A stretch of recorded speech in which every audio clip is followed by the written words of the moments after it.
بسم الله الرحمن الرحیم. زه ستاسې ورور نجیب الله شینواری سپیکس نه ډېر سلامونه مې ومنئ.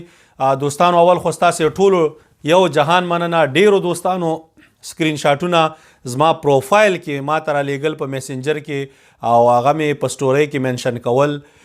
ټولو نه یو جهان مننه چې هغه مستعار چې دا غلط فیک زموږ په نوم باندې پاڼه جوړئ او زموږ ویډیوګانې خپرولې په هغې باندې خپل کسان مثلا پورته لاړ شي موږ ورته ووی چې د پاڼې نوم بدل کا نه غواړو یو چاته تاوان ور ورسوه یو افغان ته، خو داسې وایي د خر مینه لغته ده. نو د جاهل سړي کار همداسې ما ته به وي مشر او مینوال دی ما داسې ایسته د خدای بیخ په دې مینوالۍ وباسي. داسې مینوال مه نه دي په کار چې مینوال داسې نو هغه دشمن به څنګه نو کش ورته ورکوي. اوس یو بل جوړ کړی دی هغه یو خو ریسټرکټډ شو، یو 2 ورځې مخکې بل هم جوړ کړی دی شینواري سپیکس فینس په نوم باندې مینوال. نو دا سړي لکه څه ضرورت دی چې راشد خان لیلا خان سره خبرې وکړي او داسې زموږ دغه نه خپرئ بیا نور شي نه. مطلب زموږ د خپرونې د هرې ویډیو هیچاته م اجازه نشته چې موږ نه مو اجازه نه اخیستي زموږ د پاڼې نه شیر کولی شي مګر ډایرکټ ډاونلوډ او د خپرونو هیڅ اجازه نشته. بس خبره ختمه، کیسه ختمه. ولې موږ خو دې دپاره خپل تبصرې ورسره نه شریکو چې یو سړی راځي او په دې باندې دا ډاونلوډ کوي او بیا خپرئ په دې باندې خلک پورته بوزي مینوال او بیا هغې نه وروسته چې دی چټیات لیکل شروع کړي. نو خیر عزت او ذلت ته الله په لاس کې دی. څوک چې موږ پیژني هغه موږ هسې هم پیژني، دا باقي به خپل کار کوي. راځو نړیوال جام ته. نو انګلستان ګوره یو ډېر پروفیشنل ټیم دی زموږ په لحاظ باندې بهترین ټیم و. هم ورسره بالینګ ښه دی هم ورسره بیټینګ ښه دی. ته به کوم اوپنر ګوره لکه څنګه چې پاکستان سره رضوان بابر اعظم دواړه ښایسته پلیران دي، همداسې انګلینډ سره جیسن روی او جاش بټلر دی. نن جاش بټلر په 50 بالونو 101 اولنۍ لومړی سلیزی د ټورنمنټ والا په 52 بالونو باندې جاش بټلر 1 رنزې کړي وي که چې نو مطلب په اخیری 15 بالونو باندې 40 رنزې وکړي. ګوره دا ډېر مهم دی چې ته اول اننګز کیری کې بیا اخره کې وال ټکولو کې ان مورګن هم ورسره نن سکور وکړه. د باقي ټول 0-1-5-6 دغسې سلسله روانه وه. سریلانکا بیټینګ چې راغی اخره کې هغه ښه نه کا او حسرنګه ورته کوشش وکړه مګر انګلینډ چې بهترین لوبه وکړه. موین علي 3 اوور 15 رنزې 2 وکټې، کریس ووکس خو پرې عدیل راشد هم 4 اوور 19 رنز 2 وکټې او لیم لیوینګسټون 4 اوور 14 رنزې 1 وکټه. ګوره تر سره شپږم بالر چې ډېر مهم دی. انګلینډ سره شپږم بالر لیوینګسټون دی او هغه هم ورته 4 اووره کوي. مطلب انګلینډ چې دی ځان وروسته سټیج ته تیاری. زموږ د افغانستان ټیم هم باید ځان وروسته سټیج ته تیار کړي. دا 2 لوبې ورسره مهمې دي او دې کې باید داسې ټیم ولوبئ چې هماغه ټیم انشاءالله که سمی فاینل ته ووتو چې د سمی فاینل ټیم نو دا د انګلینډ دغه مینوالو ته د مبارکي. د انګلینډ هغه ټیم دی چې موږ ویلي چې سمی فاینل ته 4 ټیمونو کې به وځي. مونږ خو زمونږ د خوښې چې مونږ وي هغه اول سر نه پریډکشن پاکستان او پاکستان هندوستان یو ګروپ نه او بل ګروپ نه چې دی انګلینډ او استرالیا. د هندوستان چانسز خو ډیر سلیم سو. هغه سلیم ځکه سو چې نیوزیلینډ دوی وواله او ډیر خراب یې وواله هغې سره مګر بیا هم د آی سی سی دا سکیجول داسې جوړ کړی دی چې د هندوستان اوله لوبه اوس مثلا افغانستان سره د هغه اخیري د دوی په حساب باندې کمزوري کسانو سره 3 لوبې ورتېښې وې.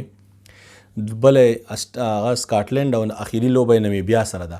که چېرته سبا لوبه دوی افغانستان نه وګټي انډیا والا او افغانستان راپاڅېږي نیوزیلینډ بیټ کړي، انډیا باید موږ نه په یو ښه مارجن سره لوبه وګټي لکه ایټلیسټ 40 رنزونو باندې وګټي یا که ټارګټ چیس کوي نو باید داسې چیس کړي لکه هغه نیوزیلینډ چې دوی خلاف چیس کړی کم از کم 14 اوورو کې 14 کې دغسې چیس کړي. دا دوی دپاره مهم دی. بیا اخیري 2 لوبې کمزوري دي نو هغې کې چې هر څومره رن ریټ پکار دی دوی پوش ورکولی شي. په یو ورځ د افغانستان او نیوزیلینډ لوبه ده، په بله ورځ باندې بیا د انډیا او نمیبیا لوبه ده. نو خبره هسې ده چې دا لوبې همداسې جوړې کړي دي.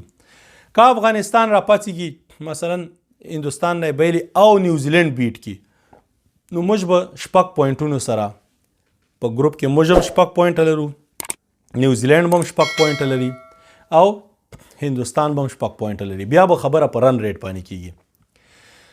که چرته مونږ هندوستان بیټ که خو هندوستان آوټ شو، بیا نیوزیلینډ چې دی نیوزیلینډ مونږ دپاره په هر حالت کې یو کوارټر فاینل جوړیږي، ځکه نیوزیلینډ باید د 2 ټیمونو چې دی بیټ یې کړي، ځکه که 2 ټیمونه بیټ نه کړي نو زموږ 2 لوبې مونږ ګټلي دي، که یو مونږ هندوستان نه مونږ ګټو 3 نو 4م به نه. نو نیوزیلینډ به داسې راځي چې هغه به 8 پوینټونو سره راځي، موږ به 6 سره یو، نو مونږ بیا پاتې کیږو. رن ریټ صرف هغه وخت کې راځي چې مونږ انډیا مونږ بیټ کړي، مونږ نیوزیلینډ بیټ کړو، نو دا به 3 وانه ټیمونه په 6 پوینټونو سره ټای شي. مګر که مونږ انډیا بیټ کړي او مونږ نیوزیلینډ بیټ نه کړو نو بیا نیوزیلینډ وتی شي. که مونږ نیوزیلینډ بیټ که یو ځل بیا درته یم سمپل تیوري نو زموږ چانس شته دی، مګر رن ریټ به پکې راځي. رن ریټ باید موږ د هندوستان نه مثلا زما په نظر خو هندوستان داسې ټیم نه دی چې موږ باید تینې لوبه بایلو، مګر مشکل زموږ ټیم کې دا راځي چې زموږ ټیم هغه کرنچ مومنټ چې اصلي وختونو کې غلطې فیصلې کوي. غلطې فیصلو والا خو ماشاءالله دا د ریټایر شو، دومره سچن ټنډولکر نو ژړلی لکه دوی چې ژاړي. افغانانو یو شي نه ډېر غلط شروع کړي دي، یو خو ګډاګانو ته مخ کش ورکړی دی، سم شی لږ ځان کې دغه پیدا کوي افغانیت، او یو مه جړاګانو ته کش ورکړی. د کیمرې مخې ته مه ژاړئ. افغانان ډېر غیرتي غټ هغه قومونو چې مړي برته پراته وو، د به زړه مضبوط ساته، تاسې داسې غټه توره مه کړې، بس ښه دی چې لاړې الحمدلله پوه شوې، مینهوالو ته دې مبارک یو، موږ هم خوشحاله یو، بس موږ هم ایله ښه سور کې شو. ټنډولکر لاړه ریټایر سو، نور خلک ریټایر شوي، نو څه ایموشنل مومنټ یو دغه بس پرېږدئ، نور دا شي نه دغه مه کوئ. نو لاړه، خدای دې ورته خیر ورکړي، په هغې زه نور خبرې نه کوم، نه مې ورباندې ویډیوګانې کړي دي، ځکه هېڅ ضرورت نشته. هر انسان باید چې کوم ټیم کې خپل وطن اول وساتي، او وطن دې ته چې ستا خپل رور چې استعداد پکې نه وي هغه باید اول هغه 11 کې وي نه، چې بیا 11 کې یي هغه باید سره بالنګ دغسې 4 اوور هغه کوي. ګوره ګلبدین باندې 13 لوبه کې مه 4 اوور وکړه، یو میډل 19 رنز 2 وکټې. دې نه مخکې چې دی ګلبدین په پاکستان خلاف میچ کې یو بال هم ونه کړه. ولې؟ موږ خو د ګلبدین طرفداران نه یو، مګر هغې ورځ باندې 30 رنزې کړي او ښه سور کې و، بهترین وخت و. یو اور خو به ورباندې کپتان ایستلی وی، خدای خبر څه مسلې وي، I don't want to talk about that. هغې باندې اوس خبرې نه کوو، نو پرېږدی. راځئ ما هغه وخت کې هم تاسو ته وی چې لوبه یې بایلو ده، هېڅ مشکل نشته. تاسو راغلی ورته مو جړاګانې پر یادونه کوله، موږ لاړو که لارې چکر ته بل وطن ته لاړو، یو 2 ورځې ښه ښایسته سور کې مو تېرې کړې. موږ د دې خلک نه یو څوک چې په خپل وطن دوی خپله نه خفه کېږي. کرنچ مومنټ همیشه لوبې بیلي مهمه. اوس امیجن پاکستان نه موږ لوبه ګټلې وه، ښه سور کې به ناست وی، ښه بېغمه به تېری، مخکې اسانه و موږ دپاره تګ، مګر هغه لاړه او صرف دې د وجې لاړه چې دی راغی ټول بالونه یې بیټ ته کول، ټول بالونه یې بیټ ته کول، دونه د عقل کار نه کوي. او ایټلیست ما تمه دغه نه دا وه نبینا کیپټن نه چې یو شپږیزه پې ولګېده چې راشه پوښتنه ورنه وکړي چې وړکیه بالنګ لږ دغه وکړه. خو خیر هغه خبرې به ورکې که په هغې ډېر زیاتې نه کوم، مګر تېرې شوې هیره وی نه. تاسې شی هیر کوئ، اول ښه کنځلې وکړئ سړي پسې، په 2مه ورځ هغه راشي تا ته زه ریټایر شوم، کېدی شي بېرته ریټایرمنټ نه راشي، او یا ریټایرمنټ نه وروسته په کرکټ داسې ځای کې راشي چې کرکټ نور خراب کړي. نو دا شی نه منو در سره. د موږ چې چا خلاف یو د ناجیزې خلاف یو، چې ظلم کوي هغې خلاف یو، شخصي د چا خلاف نه یو، نه ورته شخصي کنځلې کوو. نو هیله ده تاسې هم کنځلې مه کوئ، کرکټ ته وفادار شئ. نو د افغانستان ټیم دپاره زما په نظر باندې بس نیوزیلینډ ماتول چې دی دا پرسو، دا رحیم صدیقي صاحب چې کوم ځای کې اوسیږي که نه، دا هغه نیوزیلینډ والا چې دی هغه نه به درز غوبل وباسو. پوه شوې؟ بله لاره نسته دی، دغه نه به چې دی نیوزیلینډ به خرابو. نیوزیلینډ مو خراب کوي، انډیا نه مو ډېر خراب دغه سره بینلو ده، نو زموږ چانس شته. هغه هم بیا به معلومات کېږي د انډیا اخري لوبه نمیبیا سره ده. نو دغه یو سلسله ده چې په اسانه طریقه راولي. افغانستان ټیم د مقابلې ټیم دی، مقابله کوي، مګر هغه لوبه ګټلو دپاره چې کومه ځیرکتیا استعداد او دغه غواړي که نه، ما درته وایي چې کرنچ مومنټ پریشر څنګه هینډل کوي. دغه شی ورکې کمای دی دا به راځي. دا چې کله موږ غټ ټیمونو سره لوبې شروع کړو زموږ بایلیټرل سیریز وشي خلکو سره بیا موږ دا شي نه زده کوو. موږ یو نړیوال جنګ ته میدان ته شو په هغې کې خو چې دی هغه خو یو بیل پریشر نو ګورو به انشاءالله چې څه کېږي. زما په نظر باندې چې دی ټیم که په اتفاق او اتحاد سره رواني زه بار بار یم اتفاق او اتحاد او جذبې سره چې لوبو کې ځکه ټیلنټ استعداد د هغوی زیات دی اکثریتو کې او زموږ چې دی موږ سره اتفاق اتحاد او جذبه ده. نو دغې سره چې دی د افغانستان چانسز به سبا لوبې چې دي د دوه ټیمونو ترمنځ دی. یو بنګلادیش ساوت افریقا ده. دواړه ټیمونه چې دي ښه دغه ټیمونه دي خو مطلب ساوت افریقا د بنګلادیش په نسبت باندې مضبوطه ده. بنګلادیش اپسیټ کولی شي کیدای شي راشي ساوت افریقا بیټ کی اپسیټ بکاس کی مګر اوورال چې ساوت افریقی ټیم د هغوی نه ښه دی. زما په نظر ساوت افریقا باید وګټي. سیکنډ میچ چې دی پاکستان او نمیبیا ده. ښه پاکستان نمیبیا میچ پاکستان خو الریډي کوالیفای شوی دی سمی فاینل ته موست لایکلی پوه شوې. اول خو پاکستان نمیبیا او سکاټلینډ نه بیلي نه خو که بیملي مثلا یو میچ په چا نه بیلي ډېر په مشکل اپسیټ وي مګر دواړه خو نه بیلي. نو نمیبیا خلاف لوبه کې پاکستان ته یو څه ایکسپریمنټ پکار دی. پاکستان باید حیدر علي را میدان ته کې په دې بیټینګ لاین اپ کې زما په نظر باندې د پاکستان اورډر چې دی همدا رضوان بابر اعظم ون ډاون ورپسې فخر زمان نمبر 4 شعیب ملک نمبر 5 باید دغه راشي حیدر علي راشي او 6 محمد حافظ 7 آصف علي 8 شاداب 9 شاهین افریدي 10 محمد وسیم جونیور. خیر دا خو را مخکې کولی شي بیټینګ کې او 11 چې دی باید هغه حارث رؤوف. نو دغه 11 کسان چې ولوبوي دوی سره پاکستان سره 3 فاست بالران شو او تا سره یو شاداب سپینر شو لیگ سپینر یو در سره حافظ آف سپینر سو او یو تا سره شعیب ملک هغه اوس بالینګ نه کوي مګر هغه ریګولر بالر دی کولی شي. نو دا شپږ بالران چې دي تا سره راغله دا د پاکستان دپاره یو ښه موقع ده چې هغه ته فخر زمان باندې میډیم پیس کولی شي یو اور دوه.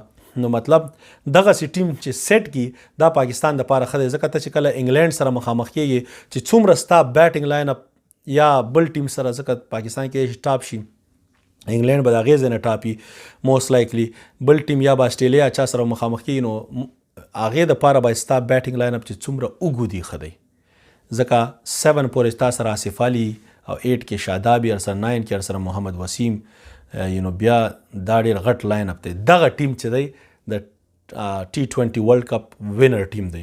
نو ګورو به چې څنګه چل کېږي. سبا لوبې نه بعد به بیا پې خبرې کوو. اوس چې دی فلحال دغه یو ځل بیا ورته موږ یوټیوب چینل نه دا لګیا یو. یوټیوب چینل زموږ شینواري سپیکس دی. زموږ فیسبوک کې زموږ اصلي پاڼه چې دا هغه شینواري سپیکس ورسره لیکلي د نجیب الله شینواري د کرکټ تبصرې دا زموږ پاڼه تاسې کتلی شي. دا فالو کړئ. دا باقي چې کومه دي دا ټولې مستعارې پاڼې دي فیک پاڼې دي دا ریپورټ کړئ کش ورکړئ ریپورټ ته. موږ د غلو خلاف اعلان جنگ دی کمپین دی جهاد دی. دا خلک غله ختم کړي دغه نه اسیر عزیز ستا او زما په نوم باندې پیجونه جوړئ نو د کرکټ په نوم یې جوړ کا بل څه په نوم یې جوړ کا. ضروري ده چې هماغه د کرکټ پاڼې نه دغه کوو که زموږ دغه دې خپروله مګر داسې څوک نه کوي چې د چا دغه راواخله او دغه په نوم باندې پاڼه جوړه کا. خلک پیژني نه نو داسې بس فالو کی نو ښه کش ورکئ. ډیره مننه چې ریپورټ مکه دا بله پاڼه جوړه کړې دا یو دا پاڼه چې دا هم بس دغه کوي ښه ریپورټ ته کش ورکئ. ورځئ هغه پروفایل کې عکس چې پاس کور پیج هغې باندې چې کلیک کړئ پاس هغې ځای کې یو ځای راځي 3 نښې هغې باندې کلیک کړه بیا هلته لاندې چې دی هلته یې بیا ریپورټ ته ورشئ کش ورکئ. صحیح ده. ستاسې ټول د کتلو نه شیر کولو نه یو جهان مننه. د یوټیوب مینوالو تاسو هم ښه کش ورکړی دی زړه د خلاصه ماشاءالله ښه سبسکرایبر را روان یاستئ او بس د اروپا امریکا مسافر دا خلک کش ورکوي. هلته چې اوسېږئ مړه افغانستان کې هسې چټي خبرې کوئ لګیا یاستئ چې پیسې جوړه زه باچا ستا په دغه باندې پیسو وایم به څه توره راشي ته خو یې سره سبسکرایب کوه ما ځکه دغسې خلک مو نه دي په کار چې هسې چټي ټریږي. د دنیا خلکو ته وګوره راځي په میلیوناو سبسکرایبرز لري. خدای مو کور ران نه کنو ستاسو خپل پښتون رور یم تاسو ته پښتو کې لګیا یم تبصرې درته کومه نو ستا د کوره پې څه ځي د یوټیوب خرڅه دې په چا نه ده پیرزو او هغه هم ورځي د افغانستان کې د خلکو ښه ورباندې کیږي او الله دې خپل دربار کې قبول کړي.